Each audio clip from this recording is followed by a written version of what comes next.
for the first 20 minutes, Nirav and I would be taking you through the presentation, and we will be sharing our views. And for that, you will be in the listen only mode for that period. And then after that, we'll open the forum to Q&A at the end of the presentation, which will take about 20 minutes.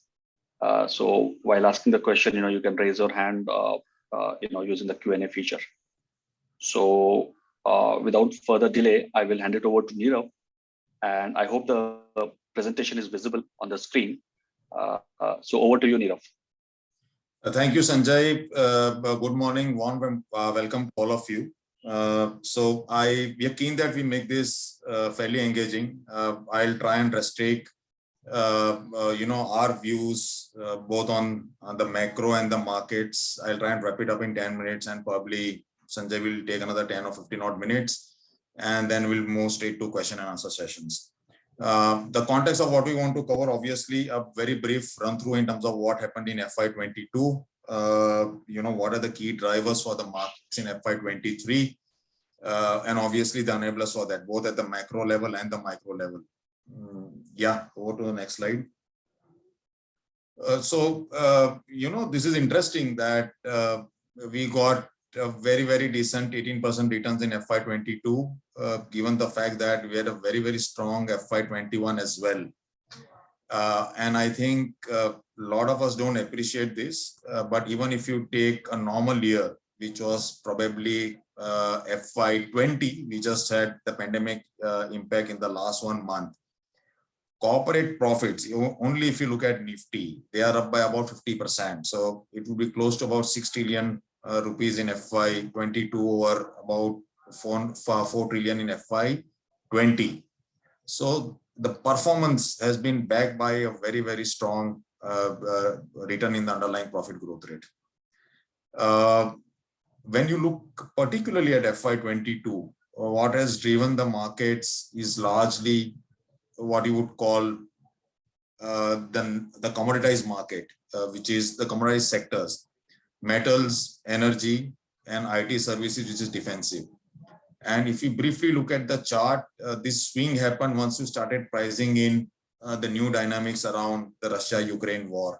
So the texture of the market became more defensive or following the earnings trajectory, so as to say.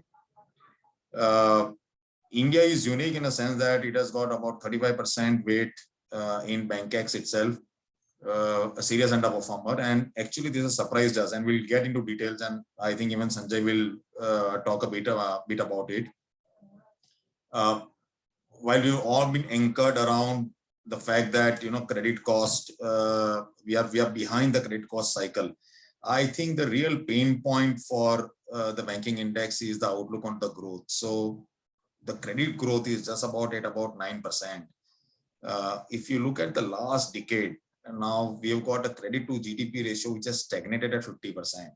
And I think that it is extremely critical for this ratio to move, for credit to outpace the nominal GDP growth rate, to have a reset in your economic outlook. Next slide.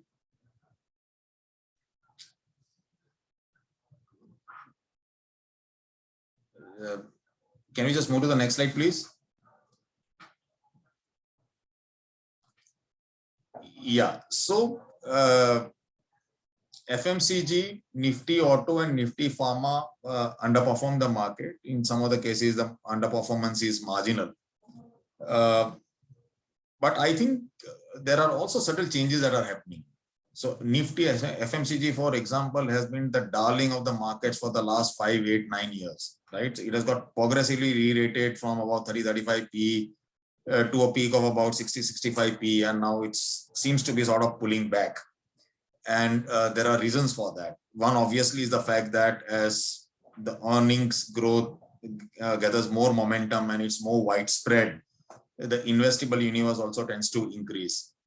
Auto, everything that can go wrong for the sector has gone wrong in the last 6 months. So you had supply shocks from semiconductors. Now supply shocks are coming from, again, because Ukraine is a big player in neon, and the commodity increases, and therefore the energy price increases because the cost of the ownership increases.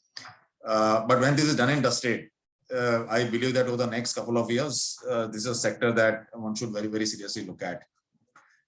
Infra index is done broadly in line with the markets, and to some extent, it's also helped by one factor of investment, which is real estate, which has done reasonably well.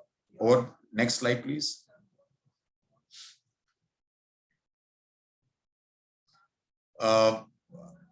Again, given the kind of macro headwinds that we are facing, I believe that the performance of both the mid-cap sector and the small-cap sector is very credible. While the pace of moderation, the pace of outperformance has moderated, they've still done reasonably better.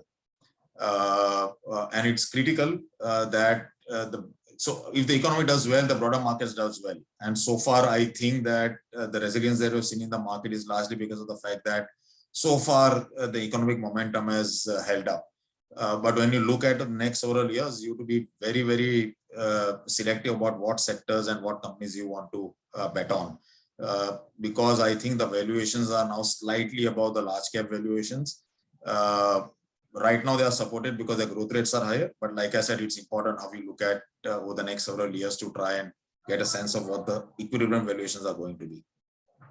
Next, please. So, this is a big cog in the wheel. The Russia-Ukraine crisis, and the fact of the matter is that it is very, very difficult for anyone to try and think through how it is going to impact. And I'm not only talking about the geopolitical impact in terms of how the groupism will happen in the next several years or several decades, but also the fact that it's very difficult to pinpoint the second and the third order impact that this crisis will have in India. And this is something that seriously worries us. Three primary channels of impact. Needless to say that it impacts my inflation, even though it's not because of aggregate demand and because of supply shocks. And therefore the bond yields do react to that, which means that even when my economy is not doing well, my cost of the capital in the the cost of the capital tends to move up, and that further is a drag on the economic growth. Higher CAD, which obviously leads to a weaker INR. Roughly every $10 hits my current account deficit by about 50 basis points.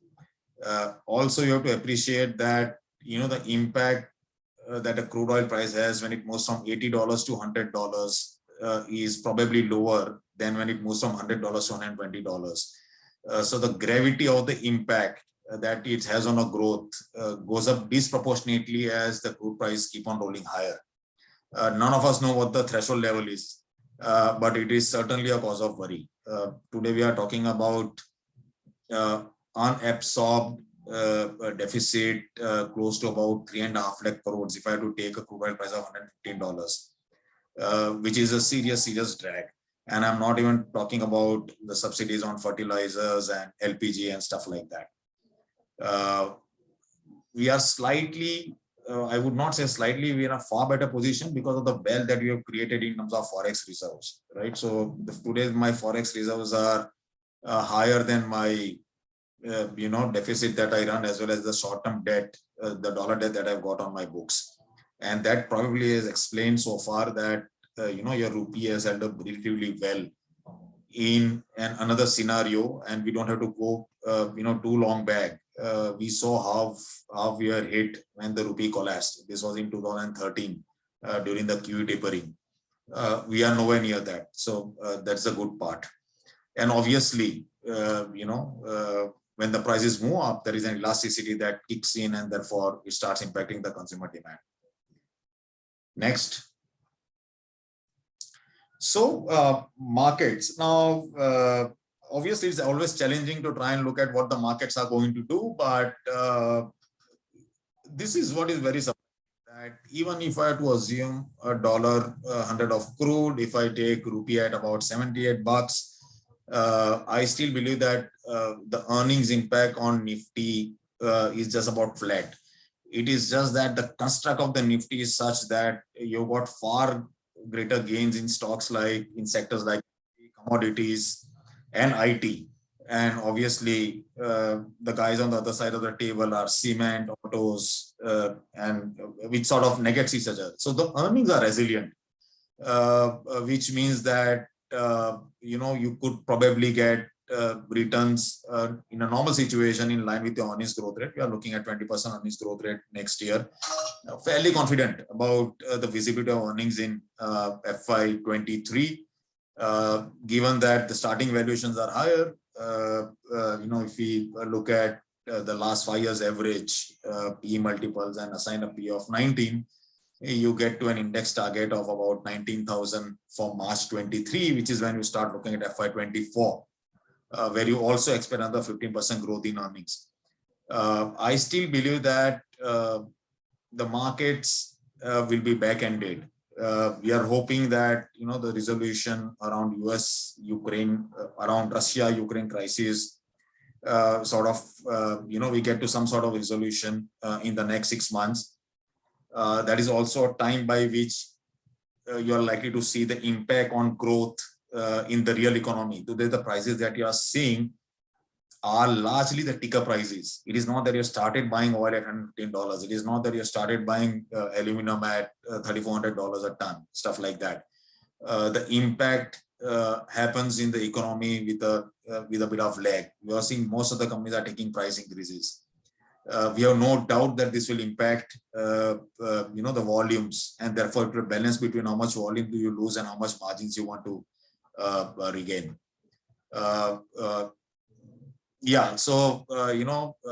The skewness in the profits is what we are trying to highlight. Just about 6 stocks are explaining almost about 2/3 of earnings gain in FY22, and that pattern will continue in FY23 as well.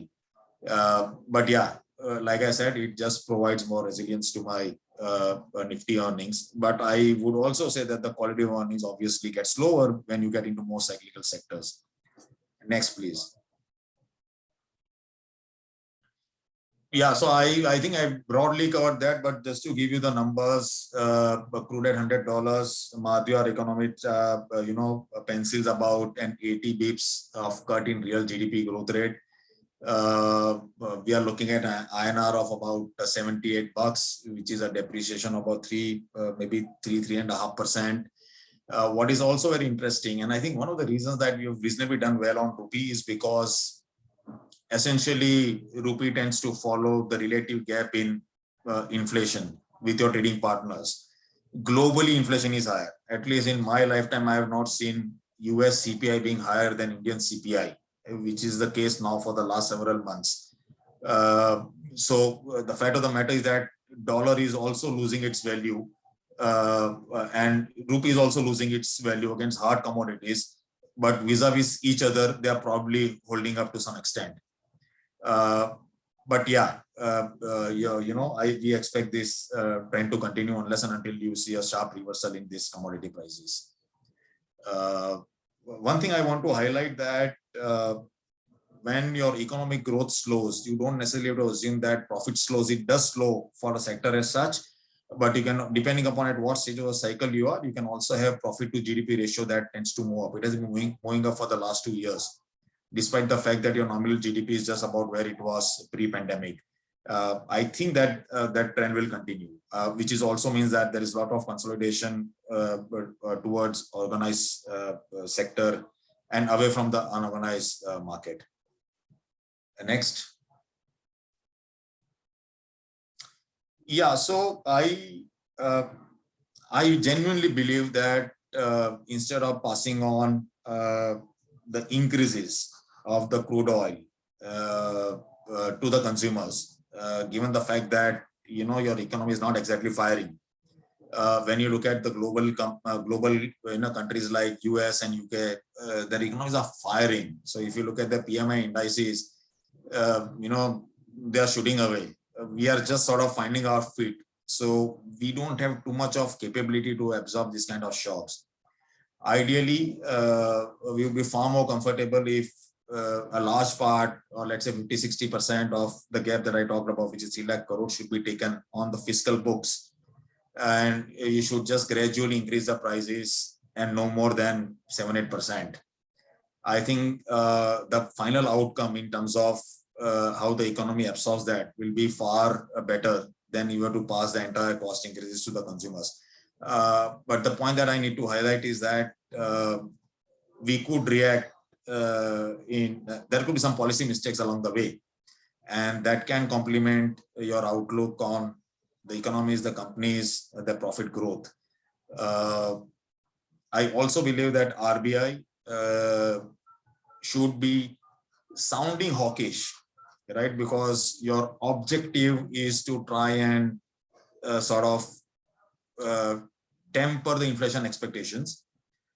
It is not that you got very high aggregate demand, which is driving inflation. You are worried about supply shocks, which is driving inflation. And they are best addressed by communication rather than actually taking the rates up. I think so far, Mr. Das has done a phenomenal job.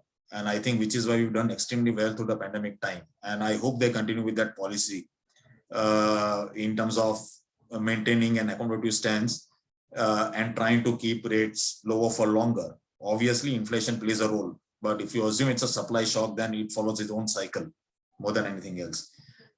So that's a brief in terms of macro and the outlook for what happened in FY22, and to take this forward, Sanjay, over to you. Yeah, thank you, Nirav, for this overview. What I will do now is I'll get into some of the internals of Nifty earnings and also touch upon the valuations, and then see basically how they fit into the broader conclusion that Nirav has talked about in terms of where the market is currently and where we expect the index to be in 12 months time. So so this is the oil price profile, right? Can we go to the next, please? So I already talked about this. You can move the slide further. I mentioned about current account deficit and inflation. So we've covered. Yeah. So this is just the backdrop of what is feeding into the assumptions that we have done for a scenario analysis. Just move to the next, please. Okay, where we have So let's stop here for a while. So this is the overall Nifty profits, and Nirav talked about how we have recovered. Look at the aggregate quarterly profit from roughly $500 billion profit in 1Q FY21, which was the the COVID quarter, extreme lockdowns. From there, we have come a long way, quite fast, right? Now we are at 1.6 trillion Nifty 50 profits. Is aggregate profit of Nifty 50 components, so more than 3 times. And if you see fourth quarter, we're expecting some tempering. I think that factors in some of the commodity inflation, right? Margin pressure. So 4 to 5% drop on a sequential basis in Nifty 50 aggregate profits, going down to 1.56 trillion in fourth quarter. On an annual basis, if you see, it's quite robust as well. I mean, we had a profit decline in FY20, so the bottom right chart, and then we recovered neatly 15%, but that was still a pandemic impacted year. And then FY22, this fiscal year, we're expecting 40% profit growth in Nifty. And that momentum continues. Of course, on a high base, you can't go at the same rate. So we have a 20% profit growth in FY23, going down to 15% in FY24.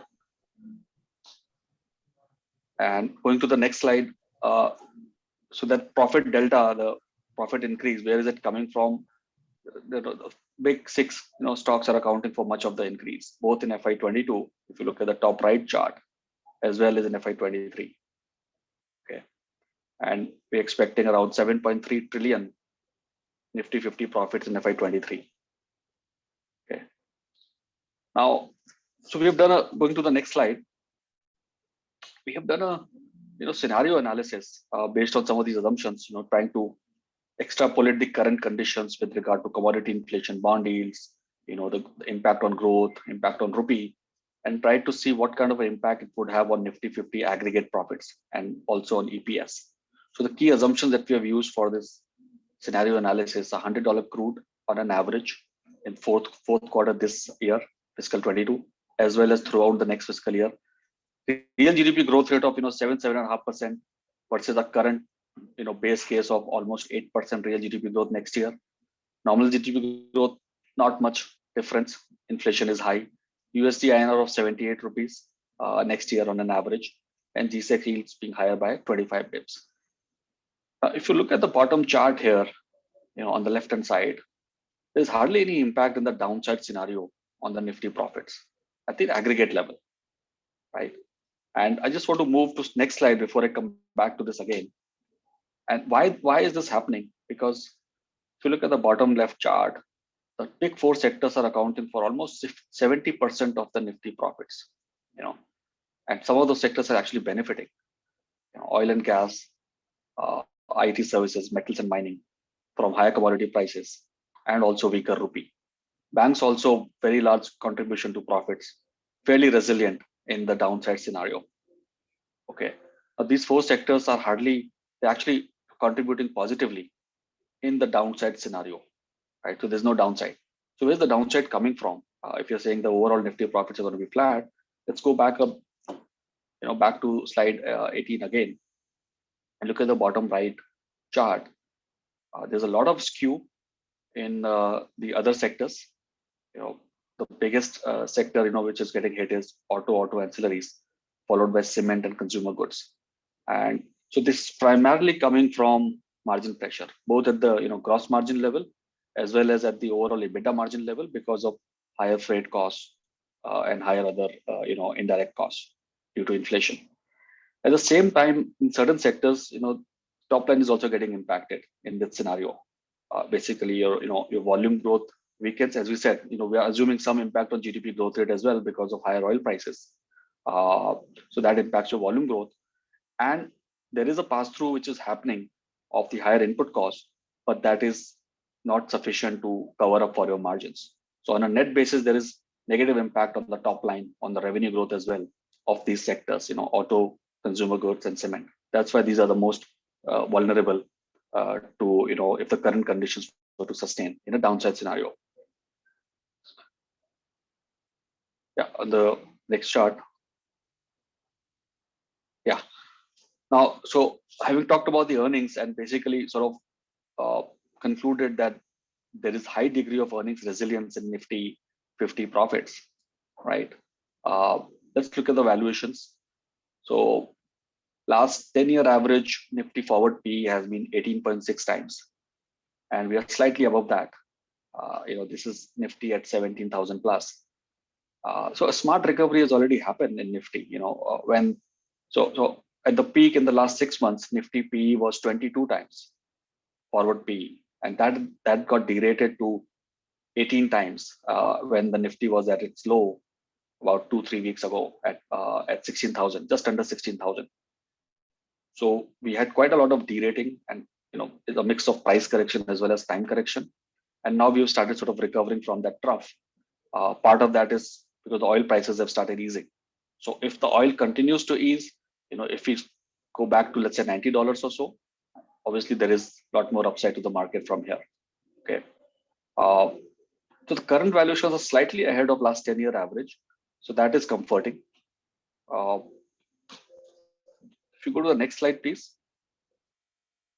We also looked at Nifty's valuation in terms of the yield gap, which is looking at Nifty earnings yield, which is the inverse of PE, and subtracting the 10-year GSEC yield. That difference historically on an average has been 180 basis point. So for example, if GSEC yield is 6.9% currently, Nifty fair earnings yield should be 5.1%, 180 bips lower. If you inverse the 5.1%, you get 19.5, 19.4 as the fair value PE, which is where the Nifty is trading today, as I mentioned in the previous slide. So we are close to fair value if you look at the yield gap. So this also is a source of comfort for us that there isn't much downside to Nifty, and the recovery has been, from 16,000 sort of levels is justified. Obviously, it's driven by these factors like oil price cooling off a bit, and also some easing of the FII outflows, which have been pressuring the market. Just a couple of more slides. This is how we are looking at our model portfolio, the overweight stocks that we have. So broadly, what is hidden over here is that we like the banking sector. We are overweight on that, and credit growth revival should happen over time. We are at 9%. Expectations are not that great. nominal GDP should be around 12-13% in FY23, normal GDP growth. And we're expecting credit growth also to be similar, 12.5-13%. So from 9 to 13%, it's not a long way out. If the corporate capex revives, even by second half of fiscal 23, we think we should get there. So that is positive for banks. It's also positive because higher yields also benefit the banking system growth, credit growth, as it moves some of the demand away from the bond markets to banks. We are also overweight on IT sector and to some extent on the pharma sectors. And we are overweight on some of the consumer discretionary plays. But we are significantly underweight on consumer staples, which I also mentioned is vulnerable if the current conditions continue on the commodity inflation front. So there is an earnings downside to consumer staples, but consumer discretionary, which doesn't have a very large representation in Nifty, a lot more stocks outside Nifty 50. We are very bullish on consumer discretionary stocks. And also private capex revival, if we are assuming, which is going to drive the credit growth, we are also expecting some of the other sectors, related sectors, to do well. Cement, not immediately, because there is monsoons and there are near-term issues with regard to pass-through of the input cost hikes. But yes, it should also recover, once monsoons are done and we start seeing pass-through of input costs happening in the form of price hikes, and volume growth should also recover. So cement, not immediately, but over, maybe on the second half of fiscal 23. We like telecom also, very resilient sector. In a way, it's sort of independent of the cycle, is independent of what happens to the broader market. Data growth keeps improving and ARPU's price hike keep happening irrespective of what is happening here. And there is no direct, vulnerability to higher commodity inflation. So we like telecom as well. We like infra, L&T kind of stocks. So this is a sort of portfolio stance that we are recommending to our investors. And on the last slide, we've got a model portfolio on the small and mid cap stocks. So it's quite sort of evident that we like the consumer discretionary names.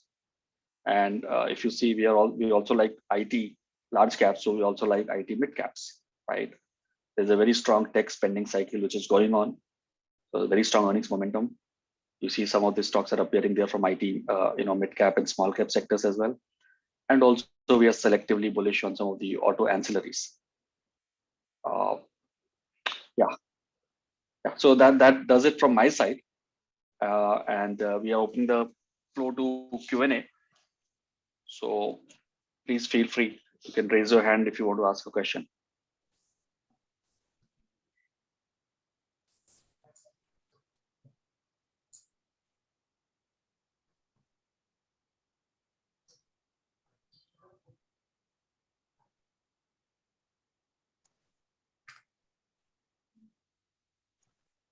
Yeah, Nupur has a question. Can you unmute her? Sir, it is very much his unmute him. I have a very confusing name. Am I audible, sir? Sorry about that. Yeah. No worries. Yes, please. Please go ahead. I found the presentation very, very informative and very to the point. I just needed some more color from you on the Nifty earnings per se, because that has been a very key focus for your presentation as well. So you're expecting a flattish kind of a earnings given the headwinds for auto, cement, consumer goods companies. So what as an investor, if you really want to understand what is really happening in the economy, would it be better to look at the mid caps and small caps right now? Because given that Nifty is again very skewed to the top 6 companies, as your charts also showed in terms of earnings. Yeah. So first of all, why these big stocks and large cap stocks and some of these major sectors are important is because they are a place to hide. So if you believe that some of these conditions will continue for another 3 to 6 months, it is relevant to look at these sectors because that's a place to hide. The earnings are actually going to go up, or they're actually not going to go down. So that is one way to look at from an investment angle. Stocks like ONGC, RIL. I won't get into too much into the stock specific names, but clearly you can see oil and gas, metals, IT services, and to some extent banks, telecommunication. These are the places to hide. So that is one point. The other point is within, whether it is about Nifty 50 or even outside that, where there is earnings downside, but the stocks have also corrected a lot, right? So that's a sort of a bottom fishing opportunity, which investors should also look at. And then a lot of this, one has to be, in that case, one has to be selective. You simply cannot take a sector view, because even within auto space, there are stocks which have corrected quite a lot. So you have to be very stock specific in case of sectors which have an earnings impact. Then you have to go and drill down into the valuation and see what the performance of the stock has been. If that is earnings downside is adequately priced in, then the vast, a large number of stocks open up for you to consider from an investment angle, not just in Nifty 50, but also outside Nifty 50. And I mentioned some of the sectors, this QSR in consumer discretionary, we like the QSR names. The consumer discretionary, we also like apparel names, right? Okay. These are the segments which are not directly impacted by crude oil or commodity inflation, right? Okay. They're indirectly impacted, but they also have the pricing power. And these are mostly urban centric, plays where, yes, there is a K-shaped recovery and some of the urban consumption is impacted much less compared to what is happening in the rural areas. So that's a way one could also position their investment portfolio. Sanjay, can I just push in one very small question to this, if it's okay with the admin? Sure, go ahead. Yeah. So, sir, of course, we've seen that even just the news about that there is a de-escalation possible or a talks up, proceeding in some direction. You saw a very sharp, decline in crude oil prices. So, do you think that any sign of easing, the way crude has climbed up, the even the descent will be as swift and as fast? Would you say that, or this will remain an overhang for some time on the earnings, at least for the next couple of quarters? Yeah, so next couple of quarters, I would also let Nirav answer some of that. But my quick thought on this would be that yes, there has been underinvestment in the oil and gas sector. So there's a supply issue which is irrespective of the geopolitical premium that is being applied to the oil price. There has been a supply issue. But at the same time, these high prices are leading to some demand destruction, and there's already a rate hike cycle which is happening, beginning in the US. So so I think it is possible for oil prices to come off below $100 quite fast if the tensions were to ease. But I'll let Nirav also add some of his thoughts on that. Nirav? Well, it's extremely difficult to arrive at a positive conclusion. So my view is that you can have sort of a permanent resolution only if you give a golden bridge to Putin to climb down. You cannot face your local democracy assuming that you've lost the war or you don't have a winning hand. And given the fact that obviously so far that is the narrative that has been given to us by the West. And if you believe that the progress has been extremely slow and difficult, it's not been able to capture one city so far. So to me, it's unlikely that you're likely to see a quick resolution around the problem between Russia and Ukraine. That is number one. Secondly, please appreciate the fact that you're talking about sanctions. Sanctions usually will go on for a slightly longer time. To my thought, unless and until the president is taken out in a coup, where it becomes easier for West to come and say that, okay, now we are keen to unwind the sanctions because there is a new regime who will promise a different behavior going forward. I think that we are unlikely to see, a very quick reversal. Also appreciate the fact that now think if you are Europe, right? No matter what the outcome, you would want to diversify your access to natural resources, right? Which means that you want to get new supplies. That supply has to come from somewhere. So I think the equilibrium to these new buyers and new suppliers will take some time. But like I said, these are very, very difficult things to think through. But I will bet on prices remaining higher for a longer period of time. Okay, so we have a question from Srivats Krishnaswamy. He has raised his hand. Srivats, we are unmuting you. Please accept that and ask the question.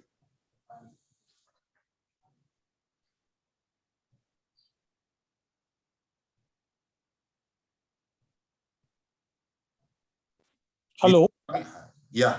Yeah. So this is Srivats.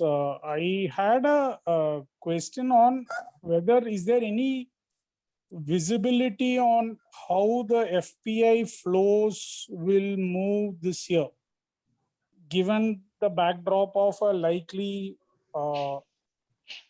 fast-paced interest rate increase in the US and probably a contraction in the US Fed's balance sheet. And the second question, if I may, is that could you elaborate on your outlook? Right, it's not very clear. You said FY23, you look at a Nifty 19,000, right? If I got you right. Yes. Yeah. So if you could 10%. Yeah. So where is this optimism coming from, and what kind of Nifty EPS are you penciling in for this? Okay, so I'll take the first question and Sanjay will go to the Nifty targets. FI flows, my sense is that this will be better. See, please appreciate the fact that even today when we are talking about it, the global saving pool is growing, right? So it is only a swing in terms of how much has to come. Now, let's say you are looking at emerging markets, you are looking at Russia, you are looking at Brazil, you are looking at China and India. So you stand out clearly, right? The problem that we faced last year was obviously, apart from the fact that there were after effects of the pandemic, this itself was a big issue, right? The prospects of, we always get answers in hindsight. The prospects of something going wrong, or the political risk, or the Russia-Ukraine risk, and we get disproportionately hit among the economies that I talked about. Right, so Brazil, for example, has got inflows of $19 billion because it is a big commodity player. So assuming that the worst part of the impact gets reversed, first half is where we believe that things will be not too great. We should expect at least a neutral sort of situation going forward into next year. It is not that you will go to underweight to a zero or something like that. So I am slightly constructive in terms of the inflows. And you also appreciate the fact that a lot of the inflows are also happening on the FDI side, right? Which is largely big blocks of money that is coming into unicorns or something like that. That tells you that the interest level in India is very, very high. Sure, but this bout of, if I may add, this bout of FII selling, which has been consistent from October last year, right? So do you see the trend reversing when you go into next year? Yeah, I think it should. So I'm just holding this to the fact that we don't know the exact outcome of this geopolitical risk, but it could reverse, and it could reverse very, very sharply. Please appreciate the fact that you absorbed $20-25 billion of selling, and the Nifty is just 3% away from all-time high. Now, what happens? Let's say if the resolution happens. What happens if the market comes back? And if my locals are buying, if FIs are buying, who are the sellers in the market? Sure. Yeah. Got that. Thanks. It was Nifty earnings is what he. Yeah. So I mean, if you could also add the likely earnings for FY22 and then 23. Sure. So if you look at Nifty EPS, and I'm not looking at Nifty profits, we're looking at Nifty EPS, which is a weighted average number of the, based on the free floats. We're looking at around 740 as the Nifty EPS this fiscal year, FY22. Okay. Next year, we're looking at almost 19-20% growth in EPS. So Nifty EPS going to 880. And beyond that, I think it was visible in the chart also. We're looking at mid-teen sort of a growth. Nifty in FY24, Nifty EPS going to 1020 or so. Okay. So that is the underlying earnings construct.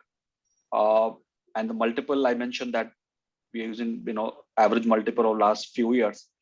And if you look at last 10 years, it's been 18.6. We're using slightly higher, expecting slightly higher multiple, around 19 times. That gives us a 19,000. We are comfortable with that. It may sound optimistic based on the current conditions, but in terms of the earnings momentum, which is there, earnings resilience, which is there, and the fact that, valuations, we are not talking about 20 plus kind of forward PE. If you see the stock market actually peaked at 22 times forward PE 6 months ago in September. So we are nowhere close to that. We are under 20. And therefore, we are very comfortable that market should deliver around 10%. Now, index can easily go to 20,000 also, right? Based on some of the things which could happen, on the FII flows front. right? If we demonstrate that we can actually grow at 8% real GDP growth rate, if oil prices remain below $100 per barrel, right? Based on some of these factors and the fact that, the interest comes back to the Indian economy because there is no other comparable market which can attract similar interest with China slowing down. So some of these factors can comfortably take the market to 20,000, but we are not building that yet, but we remain optimistic. So on current basis, earnings momentum basis, and the view that we have on bond yields and oil price, we think 19,000 is fairly achievable.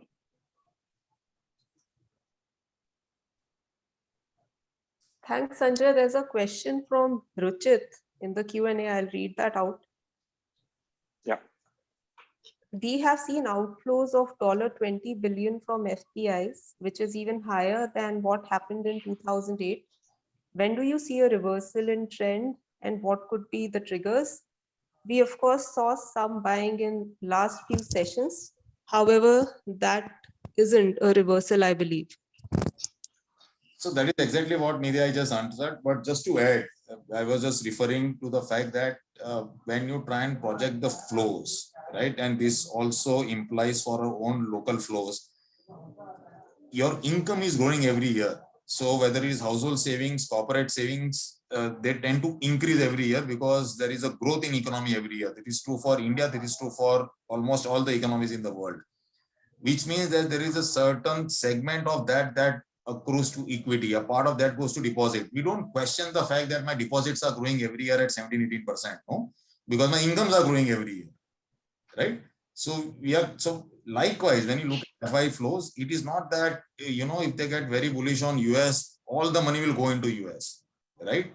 Exactly like, when you got your own income, you get the markets, a part of your incremental savings can go to equities. A large part will still go to deposits.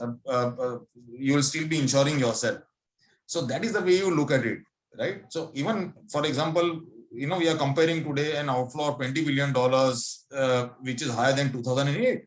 But my economy is more than double, right? The size of the global savings pool is fairly large, right? So that if you had lost $15 billion in 2008, that was a big figure. But it was big figure, and today we are talking about absolutely big figure, but not necessarily relatively big figure. So the point I'm trying to say is that the natural line of is that your FI inflows will grow every year. In one-off years, when things turn very bad, you can see an outflow, but the trend is always higher. It is exactly like stock markets. No matter what you do between today and 5 years out, your markets will be higher because profits will be higher. Likewise, FI flows will be higher. You can have 1 or 2 odd years of things moving either way. So I'll just like to add, a couple of points to that in terms of. So I think if you're looking at when and what will reverse the FI outflows, first let's see what may be causing the FI outflows. I think number one reason is the risk-off factor, right? Because of the Ukraine-Russia crisis. Second factor is, higher oil prices and commodity prices. And this impacts Indian rupee, who is a big importer of oil. So, and rupee has weakened a bit, although it has pulled back as soon as oil started moving down. So there is this oil price dynamic as well. And third is, one could probably argue that maybe FIs had some discomfort with the valuation multiples. At 22 times, yes, I mean, you're probably trading slightly higher than even the US S&P, 6 months ago. But now valuations have come off. So once these three factors reverse, it is logical to assume, as long as earnings momentum continues in India, we don't see earnings cut, for example, and the GDP growth rate continues to be on track of 7.5–8%, right? Once these factors reverse, risk of reverses, flows come back to emerging markets, India benefits as well. Oil price cooling off is already benefiting. Now it's a matter of time. Maybe the third factor is valuations. So a lot of the valuation corrections already happened, and in another 3 to 6 months, there's a time correction also which will happen, even if the stock market doesn't go anywhere. So at some point in time, this FI outflows are bound to reverse, if you're moving in this direction. So maybe 3 to 6 months, not more than that. Second half, certainly we think FI flows should be positive. So Vivek Kumar has raised his hand. Vivek, we'll be asking you to unmute. Please do and ask the question. Hi. Am I audible? Yes, you Yeah. are. Yeah. Hi, my question was on broader markets outperformance. Given that in the current market situation, we have inflationary concerns and also policy tightening by global central banks, do you expect this trend to reverse in FY23 and recommend investors to be overweight on large caps?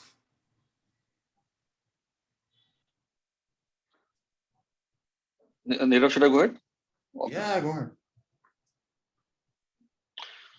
So, certainly, we also stated our, sectoral preferences, that which are the sectors that we like, and where there is earnings resilience, or where even if there is some earnings downside, the stocks have already come off, and some of the large caps, which are directly exposed to this oil and commodity inflation in terms of positively correlated, uh, large energy stocks, we are positive on that.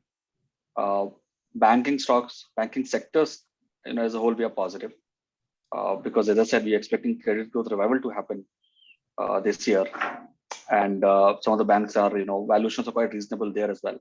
So, and we are very early in this in the growth cycle for banks. So even if some rate hikes happen, which they will, maybe 50 bips of repo rate hike will happen, that should not hurt the stock price performance in the banking sector in our view. So we like some of those. We like life insurance sector as well, and we like some of the consumer discretionary names, whether in Nifty 50 or outside that. So I think certainly Nifty 50 has got opportunities, the large cap stocks, but even outside Nifty 50, one can, if one is selective and if one is to, looking to look, under the hood, there are opportunities in some of the sectors that I mentioned. So let me just add, Vivek, in terms of the bond yields, you have to understand that, bond yields moving up doesn't necessarily mean much to the valuations. It depends upon, again, what stage of cycle you are in. So initially, when the yields move up, they are just preempting a higher real growth rate in the economy, which is exactly what is happening in US. Why is US holding up? Because the economic outlook for FY23 is rocking. Right, so your unemployment has come down to 3.6%, right? PMI figures are 60. Just to put it in context, we are at about 50 to 53. So the pace of expansion in US is very strong. So early stage, you are reflecting higher real growth rate in economy. At a particular point of time, those higher bond yields start restricting your growth. That is the time you need to get worried. Now the question is that when does that happen? But I still believe that not necessarily in India, but in Europe, it would be an FY24 issue. That is what the markets are saying, because some segments of the bond yields have inverted and they've become negative. So, but specifically to FY23, I think that risk is lower, and which is what, what Sanjay was reflecting to. That also gives us fair amount of confidence of being overweight on the software sector. Okay, thank you. Thanks, Vivek. There's a question from Sunil in the Q&A box. It reads, the market is resilient for last several sessions. Does it mean the worst is over and the market is looking for Q to show sharp rally, or will it remain volatile for the next few months? Do you think the market focus has gradually been shifting to Fed from geopolitical crisis? Sanjay, you want to take that? Yeah, so we have seen a good recovery in the market from the recent troughs of 16,000 and below. And that is obviously correlated with oil price decline. So if the oil price continues to decline, then we should see further momentum in the stock. Of course, we have to also watch out for what happens in the fourth quarter earnings and the kind of guidance and outlook that corporates are sharing with us. But near-term oil prices, they have come down, and as Nirav also said, that there will be some geopolitical premium which will continue on the oil price, apart from the supply issues which have been structural for a while. And so oil price will continue probably around $100. It won't go, lower much faster.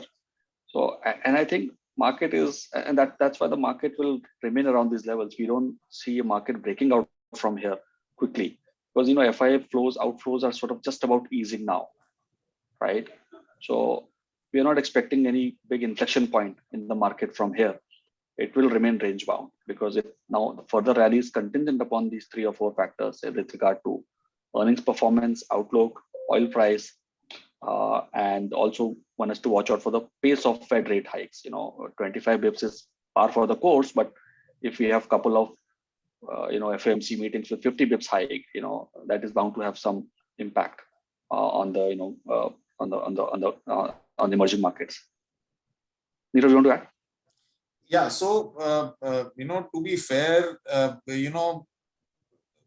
we were also slightly nervous on the outlook of the market, and I think the resilience of the market is surprised. So I was in Singapore last week, and out of 22 odd meetings I had, I don't think even one single guy had a positive view on the markets. Now that tells you the institutional frame of mind, and which is I sympathize, because we see damage to the economic growth and stuff like that. So the positioning of the market is extremely bearish. That is number one, right? So I still would like to believe that I would not confidently say that the worst is over. I have far more confidence in saying that the market in the near term, in the next 3, 4, 5 months, is unlikely to make new highs. That I am fairly confident of making upon, which is saying that we expect the rally to be sometime in the second half. And I would not react too much to what happens on a daily basis. Just because something happened in Kyiv yesterday and oil prices go down, don't react to it. You'll like to look at some sustainable movements on that front. So we are spending some time over here, and that could be time correction. No one has to tell you. So if you don't do anything for 6 months, then you start looking at FY24, and the market by definition becomes cheaper. So either you correct 10% today, in which the market becomes attractive, or you say that you don't do anything and remain flat for the next 6-7 months, and then try and see how your required return rate comes up. So immediate upside, even I would suggest that even there's a big resolution on Ukraine, Russia, I don't think you will see a big rally, because the realities in terms of the growth on economy will start taking place in the next 1 or 2 quarters. Second half is what we think should be better.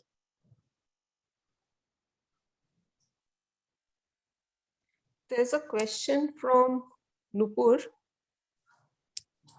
The Nifty EPS of 740 for FY22, has the EPS been downgraded from your previous estimates? Same for FY23 and FY24 EPS. Have they been downgraded given crude and commodity headwinds? So the short answer is that no, because in certain sectors, earnings changes have happened. We have factored in the current difficult conditions on the commodity and input cost front, but not in all sectors. But as I mentioned, if you're looking at the index level, the earnings are fairly resilient. So they don't at the index level, these things don't move the needle materially. So these numbers are not going to change significantly based on the assumptions that we highlighted at the beginning of the presentation.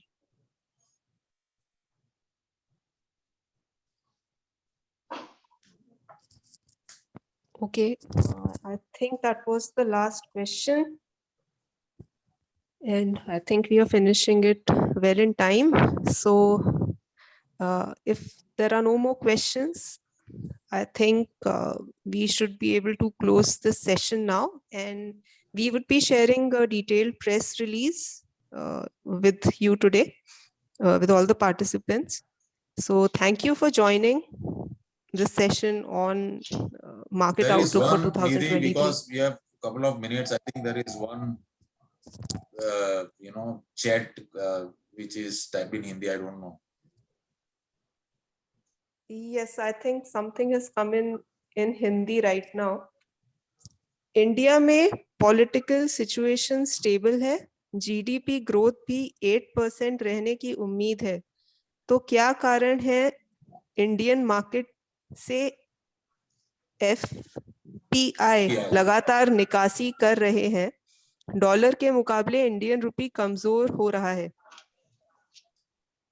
हाँ, तो आप राधेश्याम जी, you have to understand that हम खाली India को देख रहे हैं, जो बाहर से आते हैं उनको तो कोई फर्क नहीं पड़ता है ना. तो ब्राजील में तो और ज्यादा ग्रोथ है. तो you always have an option of where you want to bet. So relatively, some of the countries are better placed. So sometimes the money goes over there. But you know, our rupee, I think I am very glad our rupee has held up very well. In a otherwise scenario, when you lose, you know, these kind of billions of dollars, the impact on rupee could have been far, far higher. So I think we've done reasonably well, given the fact that we are on the wrong side of the trade in terms of the trade, the oil and commodities and all. Yeah, I concede that we have got a very strong, political situation, and we are still growing relatively well. But so are other economies. So developed economies are also doing extremely well, rather.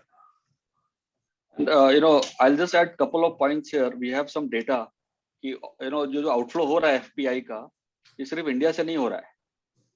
India जैसी जो countries है सबसे हो रहा है. Which are those India-like countries, which are basically net importer of oil, which is your Taiwan, South Korea.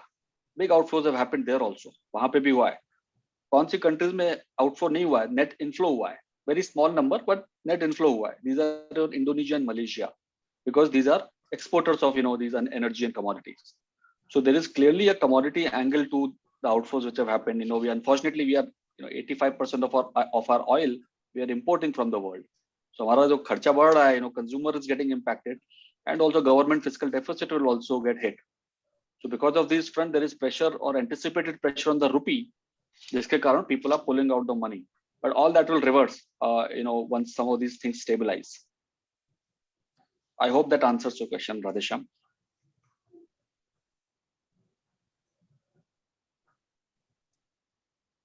Thanks, Sanjay.